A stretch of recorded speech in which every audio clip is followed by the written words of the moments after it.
That makes it official right Yeah. there. Without that, we had to do it all over again. Welcome to Making It with Terry Wollman, the show that explores the secrets, successes, and strategies for making it in the music biz.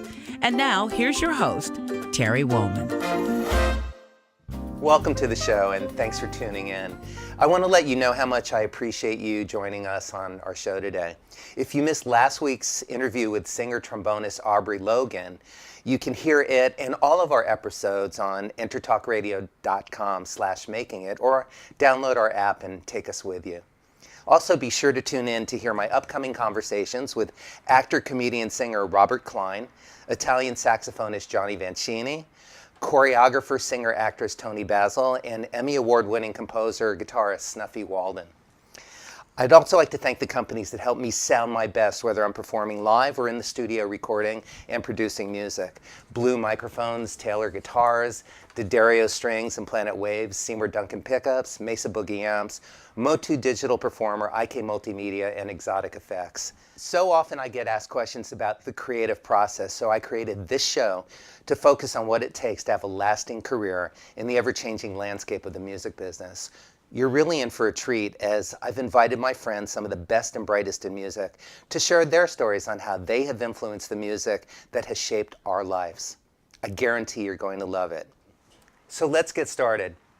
My guest today is bassist, singer, songwriter, and fashion icon, Will Lee. Will Lee is an American bassist known for his work on The Late Show with David Letterman. Born in San Antonio, Texas, Lee has recorded and toured with countless legendary artists and performs with his Beatles tribute band, the Fab Four, which he co-founded in 1998. Lee's path in music was influenced by both of his parents. His father, William Franklin Lee III, played trumpet, piano, and upright bass. His mother sang with big bands. Lee took up drums after seeing the Beatles on The Ed Sullivan Show, and by the time he was 12, had formed his first band in Miami. The band members each earned $9 a night playing the popular surfing tunes of the 60s. Lee's formal music education was at the University of Miami, where he studied French horn for a year, and then switched to a bass major. After classes, he worked on bass fundamentals, listening to artists like the Beatles, Stevie Wonder, Jimi Hendrix, Steve Miller, the Rascals, Motown, and Sly and the Family Stone, among others. In 1982, Lee became one of the original members of the world's most dangerous band, the house band on NBC's Late Night with David Letterman. He holds the distinction of playing with Paul Schaefer on both Late Night and The Late Show longer than any other member of the CBS orchestra.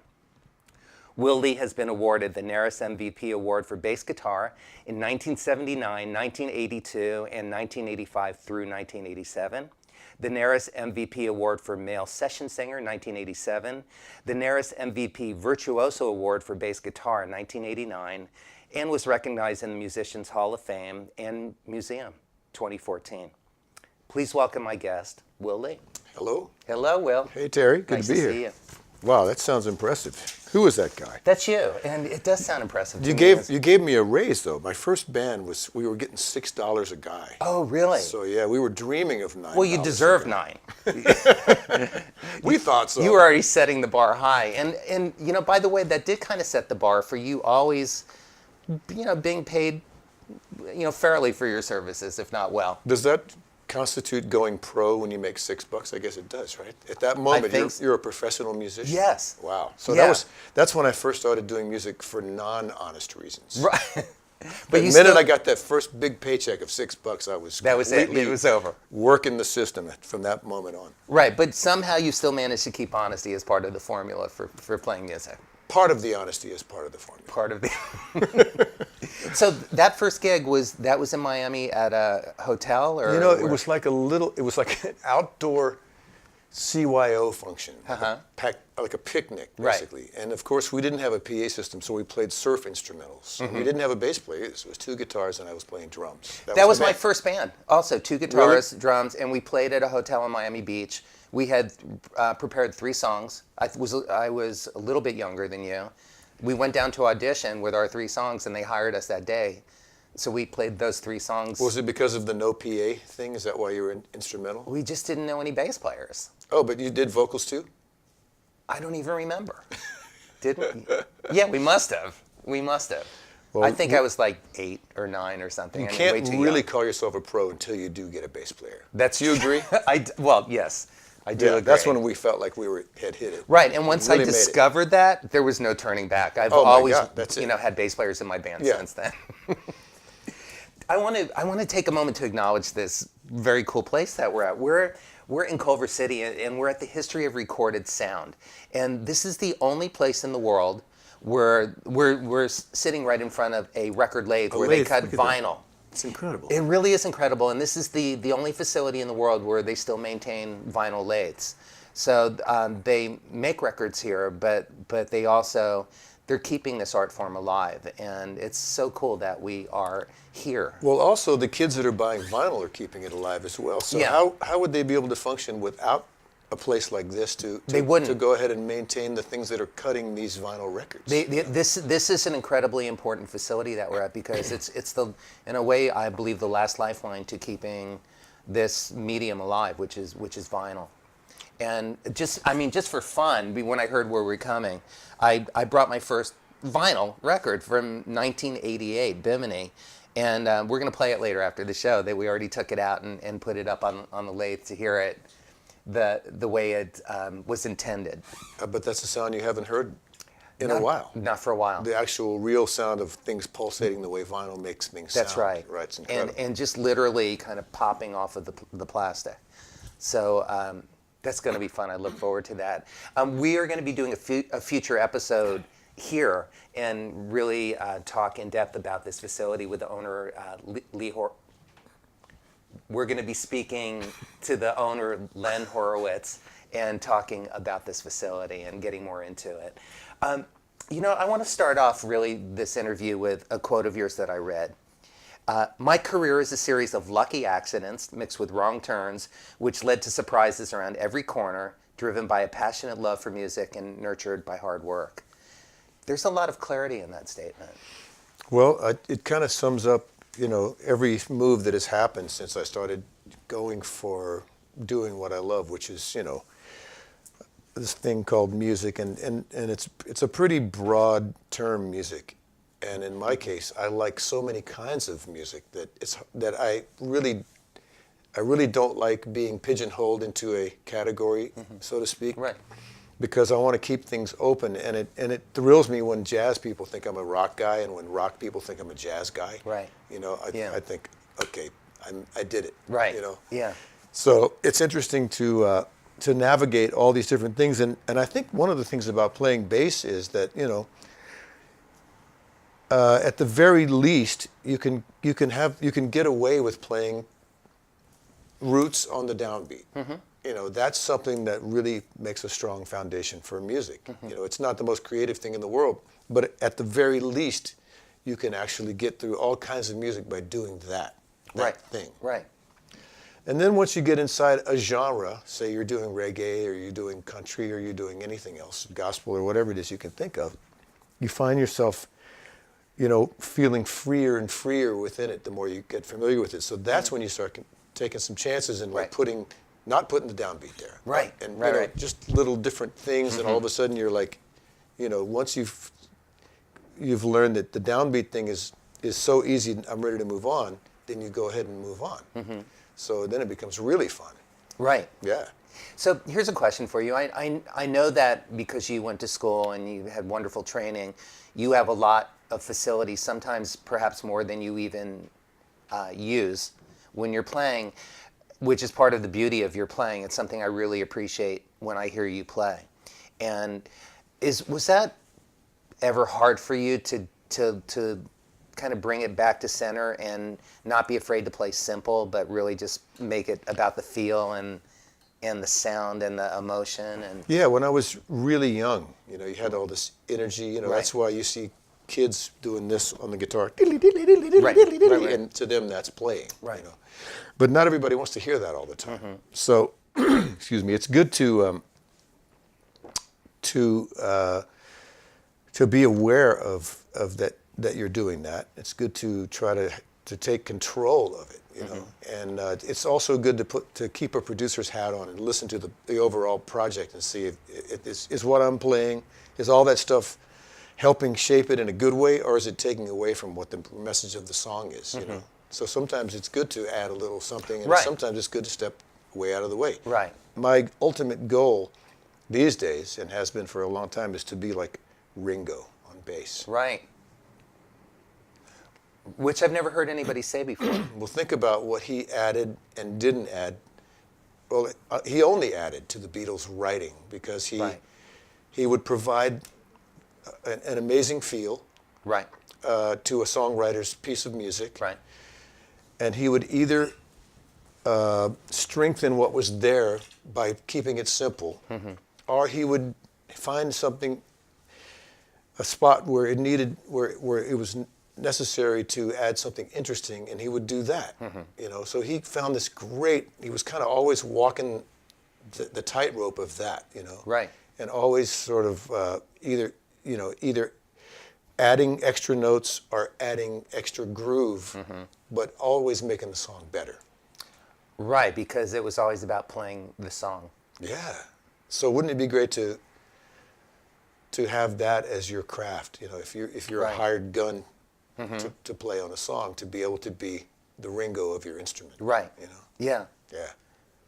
And it's, you know, I'm also thinking about, you know, one of the other parts of the team, obviously Paul McCartney, the bass player, who I know you have become friends with, you know, in your career, but also he has influenced your playing, as well as many others. But you know, to me, he's the guy that kind of brought the counter melody, you know, the melodic approach, you know, in a sense, even a kind of a classical point of view to it by coming Yeah. up with one more hook. In his playing and his singing. And his both. playing and singing. Equally. I mean, he uses all the melodicism in his bass playing. Right. You know, that he had inherent that Yeah. enabled him to be the writer that he Yeah. is, you know. But the fact that you played drums when you were, you know, and you still do, but that was one of your first instruments, you know, makes me kind of smile and understand why you would use that analogy that you want to be the Ringo. Yeah. Yeah. God, I'd love to be the Ringo on drums. On drums, right. But that's already happened. Right, he did that. And nobody will ever be able to quite do that. No. But, you know, a lot of people will either have the feel or the taste, Right. you know, or the licks or Right. the in-between licks, but very few have all three going for them and know where to put them and when. Yeah. You know, it's amazing. I want to talk about your mom and dad for a minute because I know that they were both accomplished musicians, and I'm wondering how they encouraged or discouraged you from following the path of being a musician.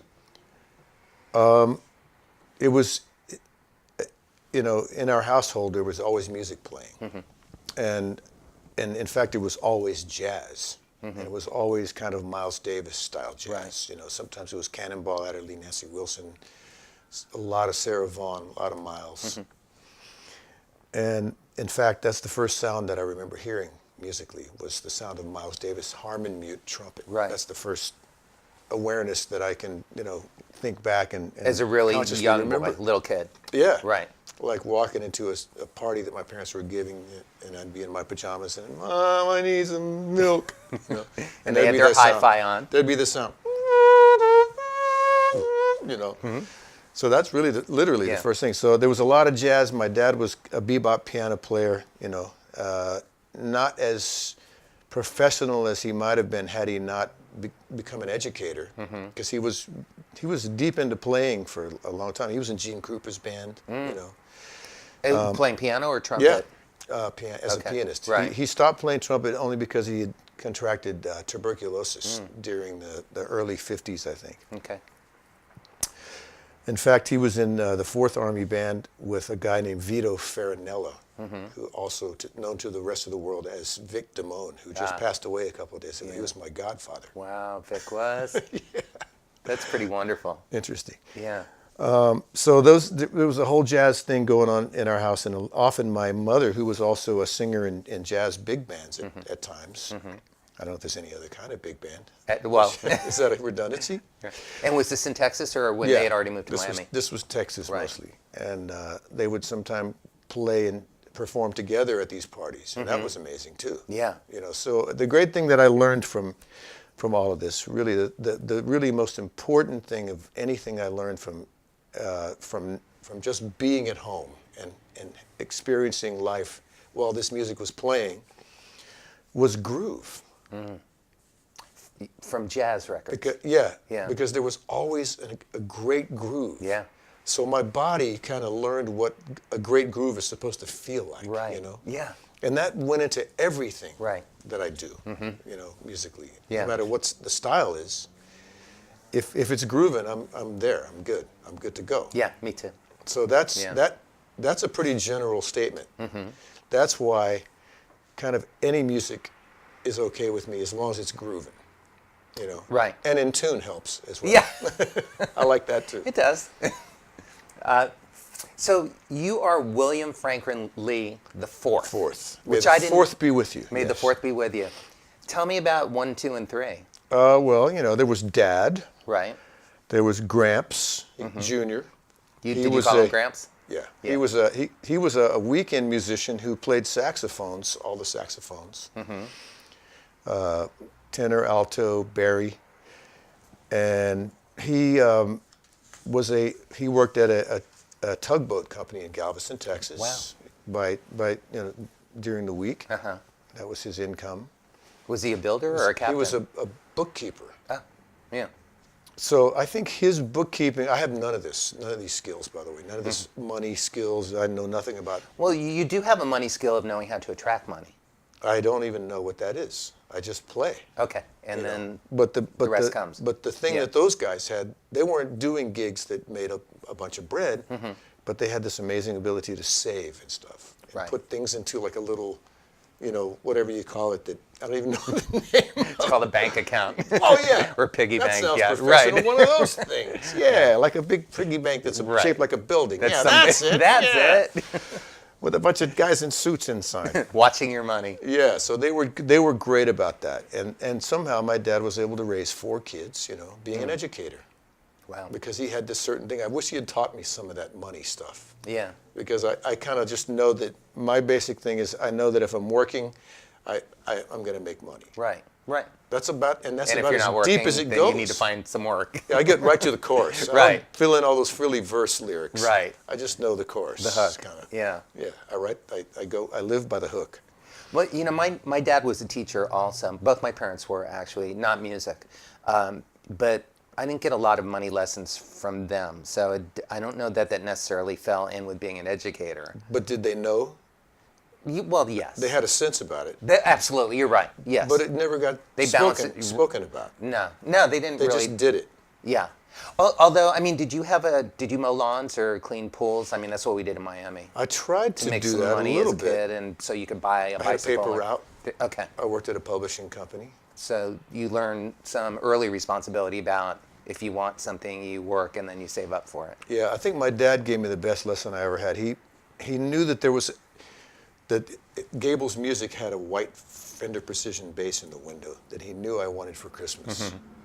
And when I woke up Christmas morning, there was this really sad brown Japanese knockoff bass Right. in the living room. And I just thought, man, I'll show him.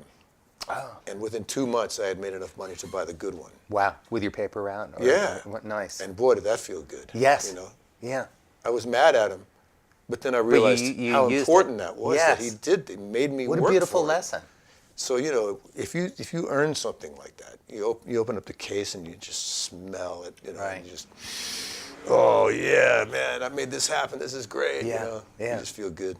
Do you still have that bass? No, Yeah. it went through a lot of incarnations. Renovations and right. Renovations for days. Right. Well, that was the learning one. Sanded off all the finish. Yeah. I made it natural. It was beautiful.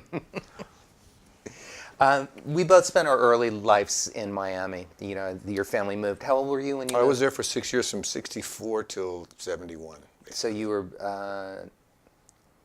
what, I was like 14, 11 till, yeah. or 12 to 18. Okay. Something like that. So formative years. Yeah. Did you enjoy those years in Miami, or were you it was sad okay. about leaving Texas? No, but the thing was that, you know, I started getting into music as a thing, after school thing, starting in Miami. It was post-Beatles, and I was really inspired to do some music on my own and make a band with people and stuff like that. So I got frustrated that the Miami audience weren't the type of the people that paid you to play gigs were not the kind of people that wanted to hear anything other than covers. Right, right. They weren't really interested in original material. So that was a discouraging message coming from the Miami. And you were already writing songs for me. in high school? Well, yeah, high school? we were in bands doing original music, Right. and we were surprised at how difficult it was to get paid to do that. Right. You know, and I understand it, of course, Right. because you know nobody wants to think about that band that's playing; they just want to dance, right? Right, right.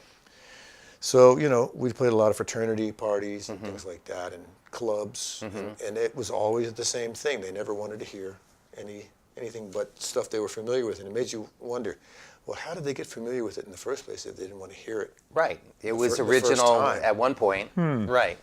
So, you know, I guess that's a lesson in like saturating radio waves with a thing over and over again. Yeah. Maybe. Yeah, maybe. Were you one of the bass players that went through the Wayne Cochran and the CC Riders? No, but I used to, our bands would open up for those guys. Oh, you did? Oh, fun. Yeah, Yeah. and this is pre-Jocko, by the way. Right, yeah. I left before Jocko was a guy who people were talking about. But as soon as I got to New York, I started hearing this buzz about Jocko Right. Pastorius, Right. the great Jocko, the big bassist Jocko Pastorius. And now I had gotten to New York and started getting a lot of studio work. And More so as a singer or bass player or both? bass player, almost simultaneously. Because you were singing jingles back then as well. Yeah, but the bass thing was the very first part Okay, of it. right. And there were a lot more bass things to do throughout a day. And then I would sing on like a version of something that was within a campaign for an ad for something or whatever. But, Right. but then I would play all the versions Right. on bass, and I learned a lot about technique and a lot Styles. about, you know, styles, and also learned that simplicity was key. Right, right. Right? That's when I really started to get lessons about being simple, playing simple parts. Right.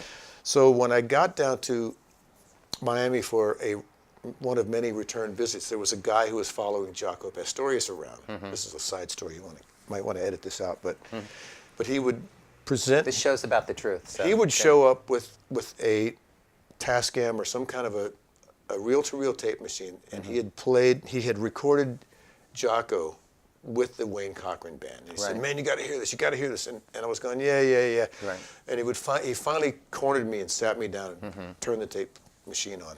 And I'm listening to this, and what I'm hearing is a guy doing exactly what I'm trying to learn how to not do. Right, which is overplay. Yes. I'll say it. And I just said, you know, please turn that off. Right. I just don't want to hear this because you know, Yeah. of course, it's fun to overplay, but I Yeah. don't really want to hear that. Right. So it wasn't until later that I heard Jocko in the element of like where he really could shine the best. Right. And I don't mean shine by playing more notes than anybody else in the whole band. I mean Right. a guy who was really working out some cool stuff within a jazz format. Right. Right. So I heard him with Ira Sullivan. Oh. And I was a devotee from that moment. on. Yeah. Yeah. And I met him. Yeah. And he was the sweetest, most wonderful guy also. Yeah. And always really supportive, positive, you know. And that was a wonderful thing to find out that this guy who could do all that and change the course Right. of the mighty river of bass guitar Right. was also a wonderful person. You know. Do you feel that you've been also one of the contributors to changing the course of the mighty river? I have no idea. I have Okay. no idea You're about just that. playing. Yeah. I think you are. I think of you. Well, thanks. as that. I don't know if you're thinking of anything in particular, but you know.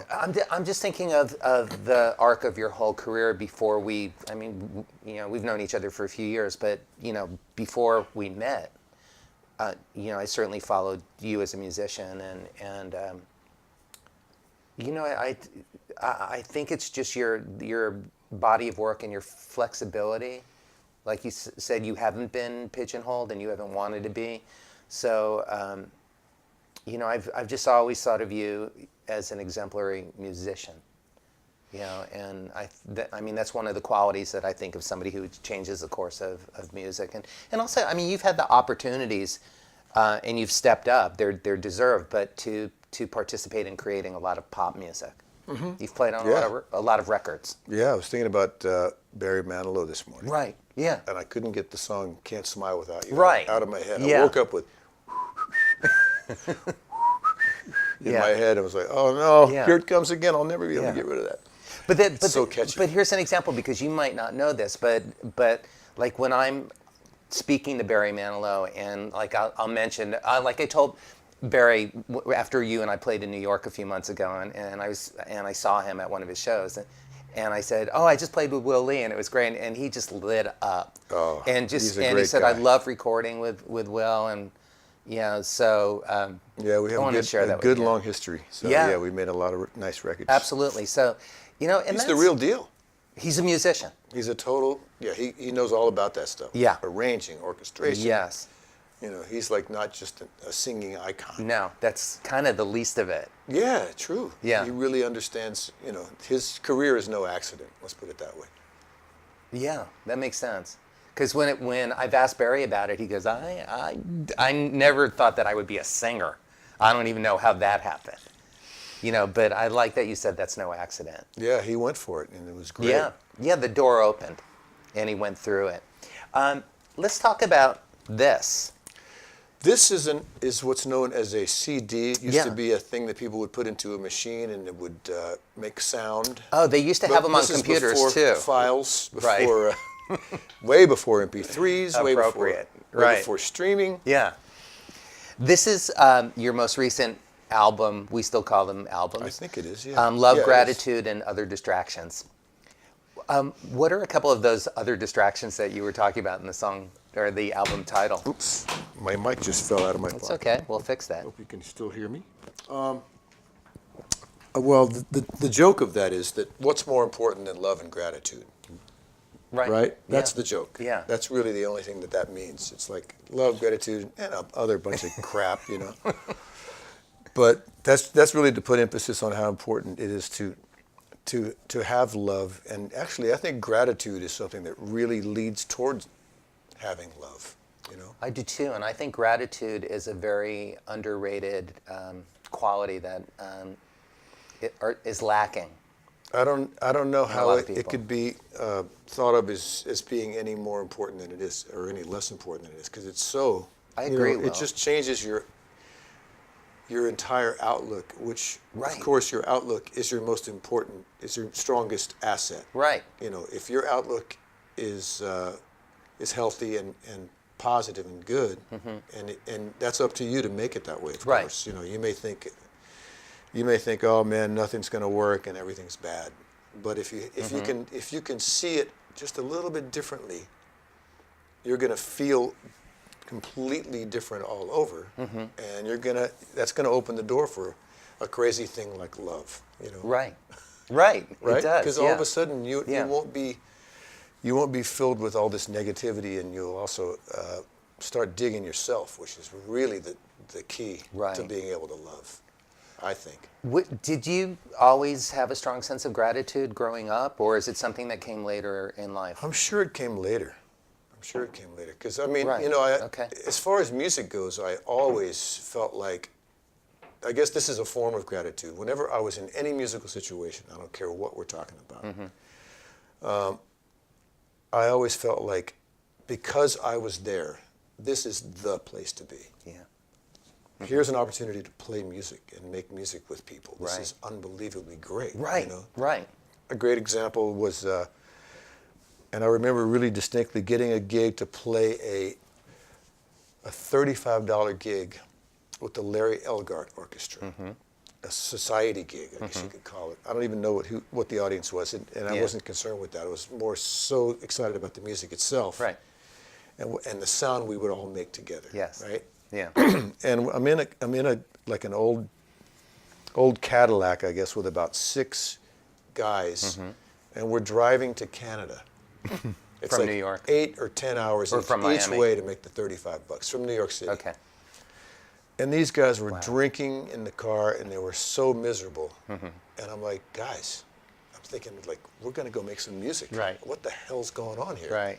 This is the greatest. What's Right. wrong with you people? Right. My first tour was like that. I played with Billy Preston and Sarita Wright, 1981. It was Wow. amazing. And so I was beside myself. One of my all-time favorite Billy. ever. Oh, yeah. Billy Preston. Absolutely. And to go to Europe with him, to go to England and Germany. We spent a month in Germany. What year? 81. Man, he was at the top of his game. Yes. Oh my God. Yes. And, you know, I thought I knew something about music because I went to music school. I knew nothing until, like, I found that out the first show. It's like, all right, now I'm going to begin. You are lucky. Yeah. Now I'm going to learn how to play music. But I remember, like, we were on the plane, on the bus, we're all there, and I'm thinking, this is so great. And, you know, people were complaining and whining. It's like, I can't wait to get home again. And it made no sense to me.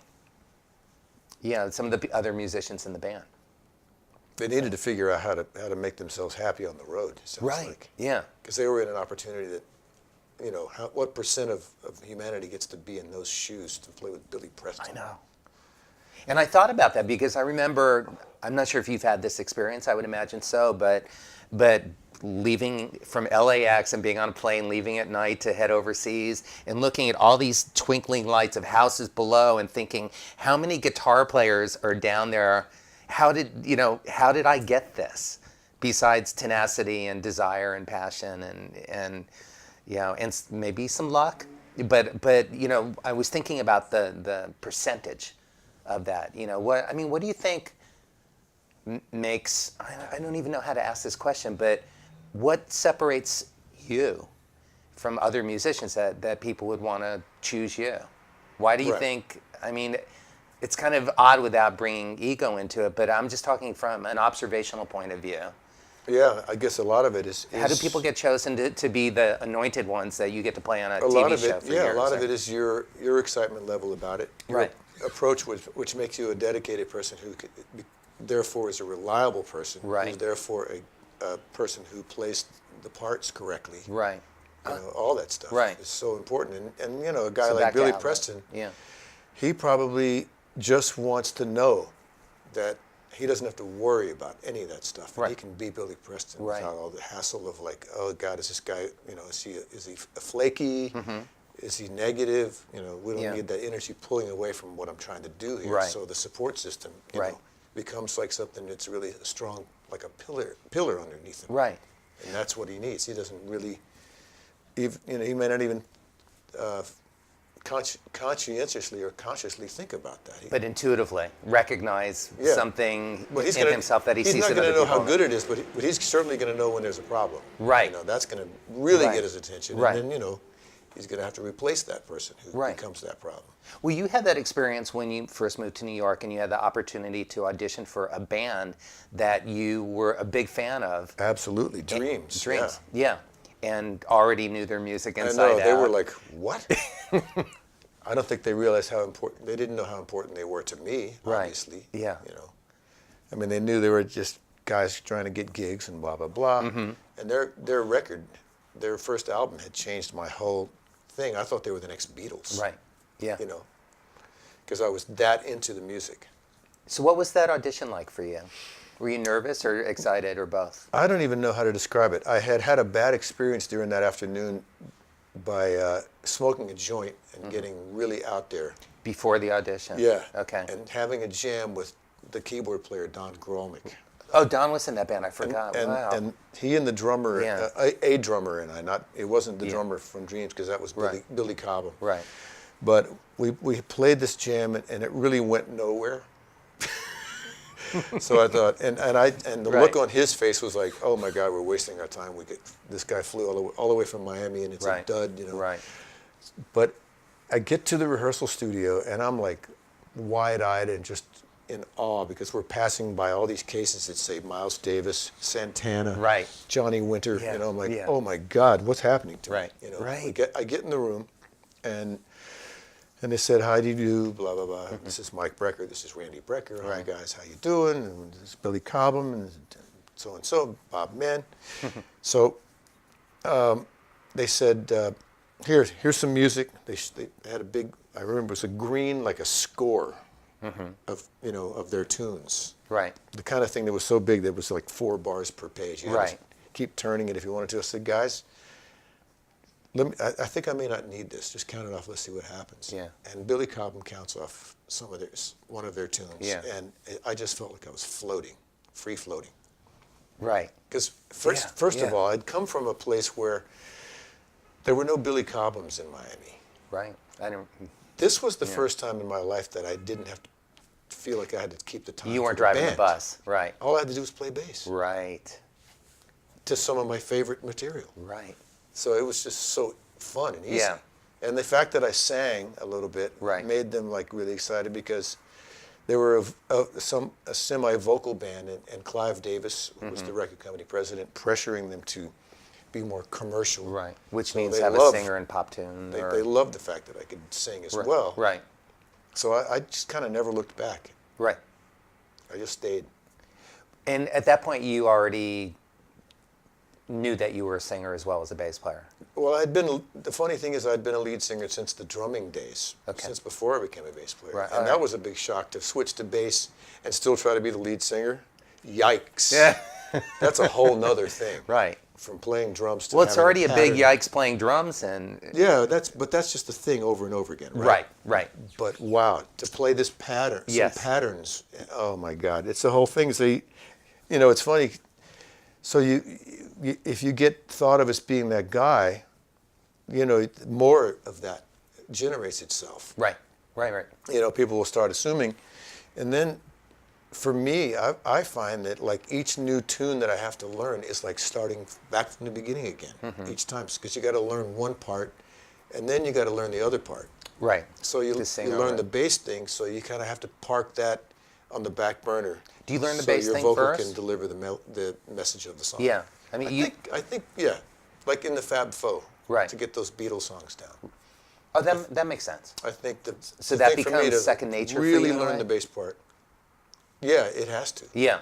A little bit. So that you can know. focus on the singing. And then once the singing thing gets comfortable, then you can go back and like really focus on locking in with the drums even better as a bass player. Right. Since you brought it up, let's talk about the Fab Four. You co-created the group. Where'd the idea come from? It's funny, I never thought of doing any Beatle band because, it's kind of, it's almost silly sometimes where these guys dress up and. Well, and just for the record, for anybody who hasn't seen the Fab Four or heard them, you guys aren't, you don't try to look like the Beatles. As a matter of fact, you don't try to do it with just four guys, because what you're doing is you're honoring the songs, the arrangements, the production. You're going. We're honoring the recorded version. Recorded versions. You go full in because it was a recording band. Yeah. I mean, they weren't really. Eventually, they were only a recording band. Right. Yeah. So I love Fab Four because it's just like putting the record on, and All the but parts are there, right? They're all there. Everybody sings, and not just sings a little. There's so much talent in There's some great singing your going group. on. Yeah, and but you still get the joy, the thrill. I do in the audience of experiencing the performance, the energy of that too. So but I wanted to clarify that this isn't like four mophead guys. These are like really wonderful musicians, players, singers, recreating the recorded versions of these songs. Yeah, there's so much magic in those records. Yeah. That's the thing that I got excited about doing. What if we bring the records to the stage, Yeah. How great would that be? And Yeah. I met a guy, and I never thought about it ever until I met the drummer, Rich Pagano, who had a very Ringo-y sense of touch and time and really understood that thing. Right. But he also sang Yeah. in a way that reminded me of John Lennon. Yeah. So I thought, That's interesting. wow, bringing some Beatles records to the stage would be really great with this guy. And I think I really would love to have Jimmy Vivino in the band, because he's a real archivist and knows a lot about Right. recorded music as well. Yeah. And then after that, I only knew that I wanted to have 5 people, because I'd learned as a studio singer, singing group in the studio, the magic of doubling, Right. how forgiving that is. Right. So, and to me, a lot of the Beatles records have this kind of gang vocal sound anyway. So wouldn't it be great if you, instead of like one guy singing a song just because John sang it on the record, have another guy also be John, so to get that doubled sound that the record has. Right. Yeah. So It's a live double track. So yeah. a 5-person band seemed so much more logical, because then you could also have those great other textures like percussion parts and Right. keyboard parts and stuff. Right. And it got to be really fun. We've been doing it for 20 years. I was watching I love that, 20 years. 20 years ago today? Yeah, it's perfect. I was watching one of your live recording videos. I forget which of the Beatles record it was, but you cut a whole, you recreated a whole album doing it live and videotaping. And it was choreographed to the point where your piano player, I think it was your piano player, was playing something, and one of your techs came and just handed him a tambourine for the right part of the song so that he could just pick it up and hit that part. Right. I mean, it requires more than just 5 guys. Yeah, sure. You're thinking about everything. How do we make this happen? Yeah, those are really important things to do in these situations. You have to have that extra tech or two, actually handing and taking away things and putting things on you. Right, during the songs or just right as you're going. Well, a great example, I guess, would probably be the Abbey Road medley. To try to do it strung together, right. They were all recorded separately, I guess, right? Yeah, I would expect. And overdubbed upon and all that other stuff. Yeah. So it's really necessary to make those moves if you want to keep it flowing in real time. Yeah, it would be impossible otherwise. Did you just read the Quincy Jones little quote? Speaking of Beatles, I've heard some quotes. Yeah, I read a few. And the thing that keeps going through my head is a guy going, "You kids get off my lawn!" That's all I can think about when I think about this, because I don't understand. Yeah, Quincy Jones is such an open-minded. Absolutely. Yeah. I always his thought. reference was that the Beatles were not great musicians. That's the paraphrase. But to my Sounds like surprise, my dad would say things right? like that. Yeah, get off of my lawn. But the thing that surprised me, because he is so open-minded, is that there wasn't But additionally, they were innovators of thinking of ways to cut tape and create things that hadn't happened yet. I have no idea what he's referring to. Yeah. Unless he never listened to any Paul McCartney beyond the first time he picked up a bass or something. Right. Yeah. I don't either. I was a little surprised. Because Paul McCartney has informed so much in pop music by, even if you took just his bass playing aside and singled that out as a thing. Right. Not Forget to mention about his drumming and piano playing and guitar playing. Oh my goodness. Yeah. I mean, the writing and the singing and the harmonies and where does it all come from? Well, come on, Blackbird, him and a metronome, and and it holds to this day. I wish I could be that horrible. I want to, Right. if I should live long enough. Yeah. Well, whatever. I don't know what that is. I have no idea. It doesn't really register. It doesn't compute. Anyway, Fab Four is such a wonderful. It's a band. We have our moments. Yeah, you do. Yeah, it's really fun. It's always challenging because we're always mixing it up so much. Oh, or just you're pushing the envelope with the We mix it up so much that we surprise ourselves at every turn. Right. We don't ever play the same things 2 nights in a row. Right. So it's always like you're always on edge. Who's calling the show? Well, we base shows on what we've done in towns in the past. Oh, right. Things like that. We don't want to bring the same thing. Yeah, so people keep coming out knowing they're going to get a little bit something new. We want to mix it up, yeah. Yeah. Or like you added the horn section one of the last times that I saw you guys play here in LA, and that was fun. Yeah, we love that. Yeah. Horns, strings, the whole thing. Right. Those are the things that made the record so magical. That's that right. these 4-piece bands missed out on, unless they're playing to a track. That's a whole other thing. We don't want to do that. No, you guys play live. We want some warts and all. Yeah. If there's a mistake, that's rock and roll. Well, there were mistakes in the original recordings too. Sometimes we try to cop those. Right, you do. Yeah. Yeah, that's always an Absolutely. interesting point of conversation. How authentic do we want to be? All the way. Right. For my money. I love that. Yeah. That's great. We can't fix the Beatles. No, that's part of the charm of what makes it work. I saw a tweet of yours on your website, and it said, "A moment of peace, a butterfly in an orange tree at planet Earth." Is that a good description of life in New York for you, or that was just a moment of... That was Venice Beach. That was Venice. Yeah. So, yeah, New York doesn't have as much of that. It doesn't. I haven't seen one orange tree in New York ever. Yeah, that's why it caught my attention. Yeah. Yeah.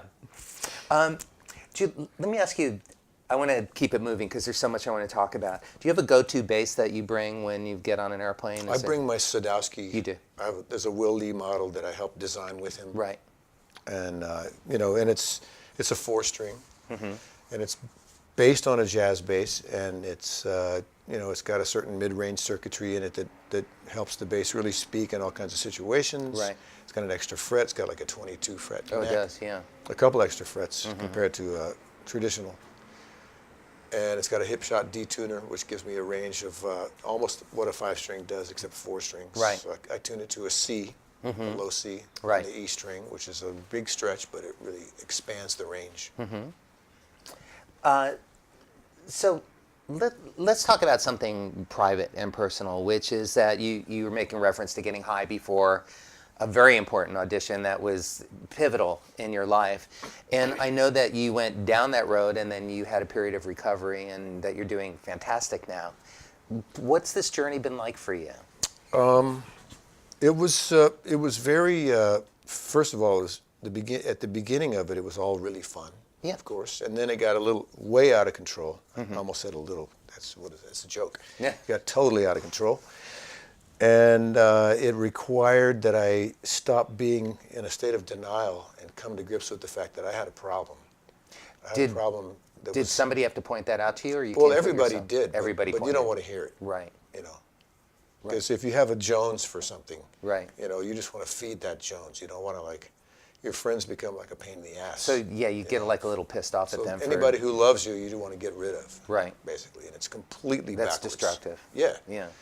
And at one point, I realized how bad it had gotten, and I finally asked myself this question one day. One day that I had missed actually 3 huge sessions in one day, and they were all singing solo finals for TV commercials. And you just didn't different, show? Different spots, different houses, different jingle houses in New York.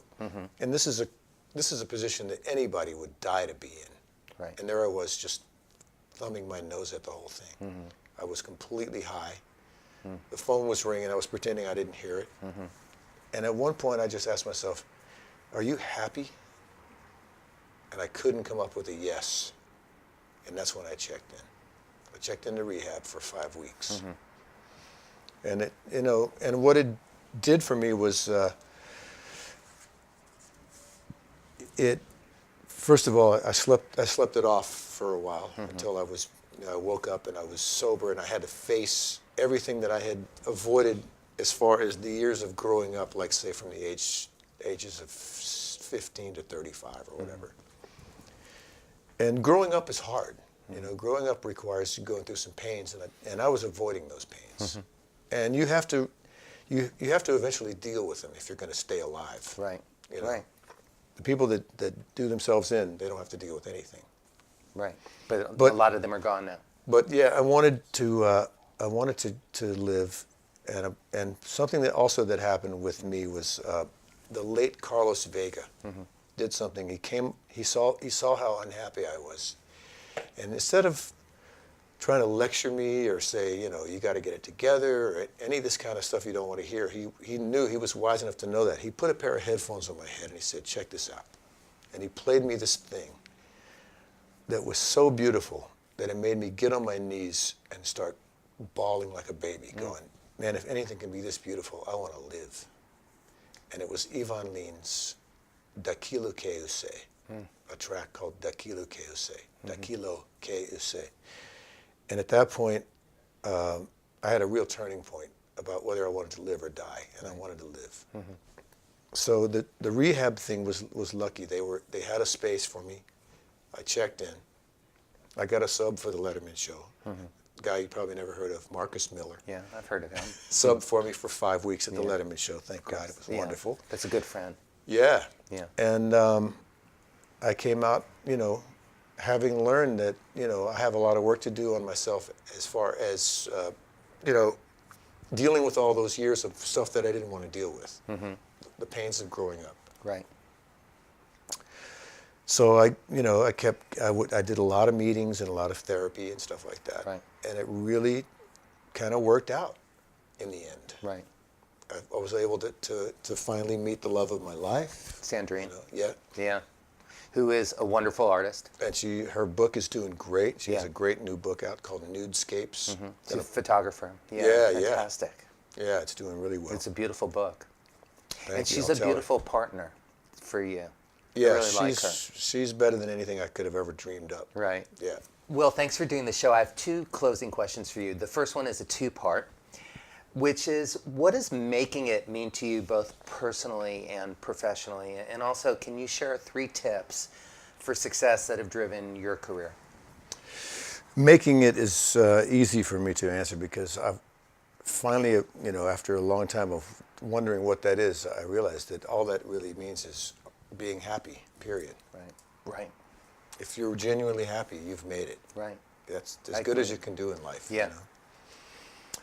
3 tips for success that have driven my career. Well, first of all, I guess the most important one, of course, is do what you love if you can. If you can be genuinely dedicated to the thing you love, that's important. And part 2 of that is being patient and waiting it out, because you're not going to be successful immediately unless something unbelievable happens to you. So Right. if you have the patience to wait it out and you're really serious about loving what it is you do, eventually good things will come to you, I feel. And 3, at that point, you will be happy. So full circle. We'll all have a happy life. And my final question for you is, at this point of your life, with everything that you know to be true, what would you tell your younger self? I would say never go near any drugs or alcohol. It's completely unnecessary. And just take good care of yourself. Right. As best you can afford to. Thank you, Will Lane. It's great to see you, You always. too, man. Thank you, Terry. Thanks for doing the show. My pleasure. And we're going to close the show out with this beautiful lathe and play a cut from my first record. All So, right. yeah. So, thank you, everybody, and we'll see you again next week.